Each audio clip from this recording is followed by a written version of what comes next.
मेरी पोल खुल जाएगी। नमस्कार दोस्तों, मैं हूं सुरभि और स्वागत है आपका ऐसे न्यूज पॉडकास्ट में। आज हम एक ऐसे विषय पर चर्चा करने जा रहे हैं जो हर भक्ति करने वाले के दिल में जरूर उठता है। भक्ति करके हमें क्या मिलता है, आखिर मोक्ष क्या है? और सबसे बड़ा सवाल, इतनी भक्ति करने के बाद भी जिंदगी में इतने दुख क्यों आते हैं? इन सब सवालों पर बात करने के लिए आज हमारे साथ हैं आचार्य महाराज जी। महाराज जी, आपका बहुत बहुत स्वागत है। महाराज जी, लोग कहते हैं कि भक्ति से सुकून मिलता है, लेकिन क्या ये सुकून पूरी उम्र तक रहता है या सिर्फ सत्संग तक सीमित है? और सबसे बड़ा सवाल, क्या आपके बताए मार्ग से मोक्ष भी मिलता है? बेटी, जो भक्त मेरे दरबार में आता है उसकी जिंदगी बदल जाती है। बहुत भक्त मेरे प्रमाण हैं। भगवान का नाम लेना ही सबसे बड़ा सुकून है। बिल्कुल महाराज जी, श्रद्धा बहुत बड़ी बात है, लेकिन अगर भीड़ ही प्रमाण है तो हमारी फिल्म इंडस्ट्री के सेलिब्रिटीज के करोड़ों फॉलोअर्स हैं, क्या उन्हें भी भगवान मान लेना चाहिए? अध्यात्म मार्ग में गुरु भगवान का स्वरूप होता है और वही मोक्ष दिला सकता है। इसकी गवाही वेद भी देते हैं। जितनी अधिक भीड़ उतना ही प्रमाण है कि गुरु सच्चा है। हजारों लोग जुड़े हैं, ऐसे ही थोड़ी जुड़े हैं। अगर एक बात को सच माना जाए तो कौन सी बात सत्य है, या भीड़ या शास्त्रों का ज्ञान? बेटी, वेद, गीता और शास्त्र ही सही हैं। शास्त्र से बाहर की साधना गलत है। सच्ची भक्ति वही है। बाबा जी, अगर हम शास्त्रों को लेकर अपनी बात आगे बढ़ाएं तो एक सवाल है, परमात्मा साकार है या निराकार? बेटी, सब जानते हैं कि परमात्मा निराकार है और इस सच की गवाही हमारे शास्त्र, वेद और गुरुजन भी देते हैं। लेकिन बाबा जी, मैंने एक संत जी के प्रवचन सुने थे जो वेदों से प्रमाणित कर रहे थे कि परमात्मा साकार है और निराकार रूप में ही आते हैं। आइए एक बार ये वीडियो देख लेते हैं। दिखाओ दिखाओ जरा। अगर ये सच होता तो हमारे गुरु, आचार्य और पुरखे जरूर बताते। ऋग्वेद मंडल नंबर 9 आप दिखाते हैं और सूक्त नंबर 86। भगवान साकार है या निराकार है, वो कैसी लीला करता है। ये है ऋग्वेद मंडल नंबर 9-10 इकट्ठा अनुवाद है। ये है सार्वदेशिक आर्य प्रतिनिधि सभा, महर्षि दयानंद भवन, रामलीला मैदान, नई दिल्ली से ये प्रकाशित है। और ये मुद्रक है Prince offset printer, 1510 Pataudi house, Daryaganj, नई दिल्ली से ये छपा है। छपा खाना इसका ये। अब देखना, ये है ऋग्वेद मंडल नंबर 9 और सूक्त 86 का मंत्र नंबर 26। इसमें लिखा कि यज्ञ करने वाले यजमानों के लिए परमात्मा, यज्ञ करने वाले माने धार्मिक अनुष्ठान यानी साधना करने वाले, यजमान माने भक्तों के लिए परमात्मा सब रास्तों को सुगम करता हुआ उनके विघ्नों को मर्दन करता है और उनको पवित्र करता हुआ और अपने रूप को सरल करता हुआ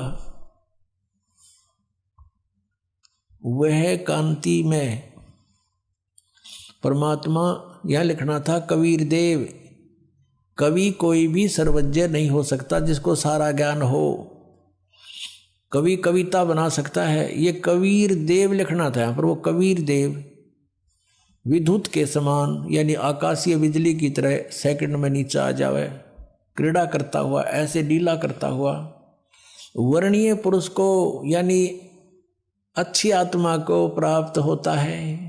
अच्छी आत्मा को आके मिलता है। जैसे आदरणीय धर्मदास जी को मिले, आदरणीय नानक साहिब जी को मिले, आदरणीय मुल्कदास साहिब जी को मिले, आदरणीय दादू साहिब जी को मिले, आदरणीय गरीबदास साहिब जी गांव छुरानी जिला दद्दर हरियाणा वाले को मिले, आदरणीय गीसा दास साहिब जी गांव खेखड़ा यूपी मेरठ वाले को मिले। तो अच्छे पुरुष को आकर प्राप्त होता है। वो कहाँ रहता हो भगवान? 27वें श्लोक में ऋग्वेद मंडल नंबर 9 और सूक्त नंबर 86 का 26 पढ़कर 27 में पा गए। इसमें इन्होंने ये जो निराकार मानते थे भगवान को और वेद बता रहे हैं, वह परमात्मा प्रकाश पुंज परमात्मा को, जो परमात्मा ध्युलोक के तीसरे पृष्ठ पर विराजमान है, वहां रहता है। तीसरे एक स्थान पर रहता है, धूलोक के यानी उस तेजो में लोक सतलोक के एक स्थान पर, तीसरे स्थान पर विराजमान है, वहां रहता है। निराकार क्यों करो भगवान जब वहां बैठा है, आगे दिखाते हैं। यह है ऋग्वेद मंडल नंबर 9 सूक्त 82 का, ऋग्वेद मंडल नंबर 9 और सूक्त 82। और यहां देखें, ये है 82वां, 81वां समाप्त हुआ, ये 82वां शुरू हो जाता है। इसका प्रथम मंत्र, इसमें लिखा है कि जो सर्वोत्पादक प्रभु, सबकी उत्पत्ति करने वाला परमेश्वर, प्रकाश रूप है। इसका अर्थ है वो तेजोमय स्वरूप साकार है, सद्गुणों की वृष्टि करने वाला, पापों का हरण करने वाला, पाप नाश करने वाला, पाप क्षमा करने वाला है। वह राजेव, राजा के समान, राजेव इसका अर्थ है राजा के समान, आगे लिखा है। ये देखना, ये 269 पृष्ठ पर पढ़ रहे हैं। कोई भ्रमत कर देगा कि दूसरा पृष्ठ दिखा दिया होगा, ये 270 दिखाऊंगा। ये देखो 270, यहां लिखा है 82 का, पहला पढ़ रहे हैं 82 का, 9 के 82 का। राजा के समान दर्शनीय है, वो देखने जोगा है, विजिबल है, वो साकार है, राजा की तरह तो मनुष्य जैसा ही हुआ। और वह है पृथ्वी आदि लोक लोकांतरों के चारों ओर शब्दमान हो रहा है। वह वर्णीय पुरुष को, वर्णीय माने अच्छी आत्मा को, श्रेष्ठ पुरुष को, जो दृढ़ भक्त है, जो दृढ़ भक्त है उसको पवित्र करता हुआ प्राप्त होता है। जैसे आदरणीय धर्मदास साहिब जी को, जो दृढ़ भक्त थे उसके बाद डगमग नहीं हुए, आदरणीय मुलुकदास साहिब जी को, आदरणीय दादूदास साहिब जी को, आदरणीय गरीबदास साहिब जी गांव छुड़ानी जिला जज्जर हरियाणा वाले को, और आदरणीय गीसा दास साहिब जी को गांव खेखड़ा मेर यूपी वाले को।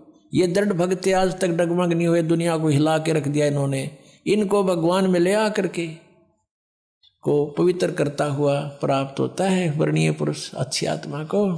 जिस प्रकार विद्युत माने आकाशीय बिजली स्नेह वाले स्थानों को आधार बनाकर प्राप्त होता है।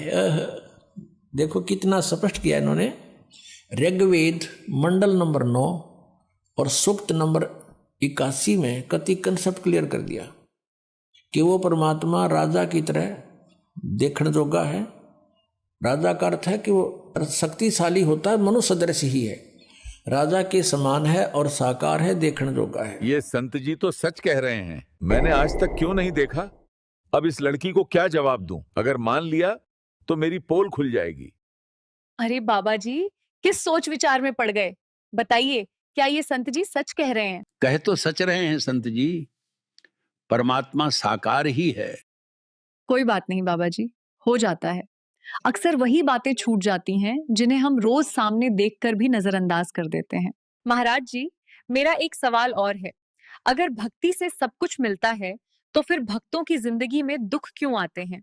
इस सवाल का जवाब जानने के लिए दर्शकों जुड़े रहिए हमारे अगले एपिसोड के साथ। तब तक ऐसे न्यूज और ऐसे ट्रू टॉक से नमस्कार।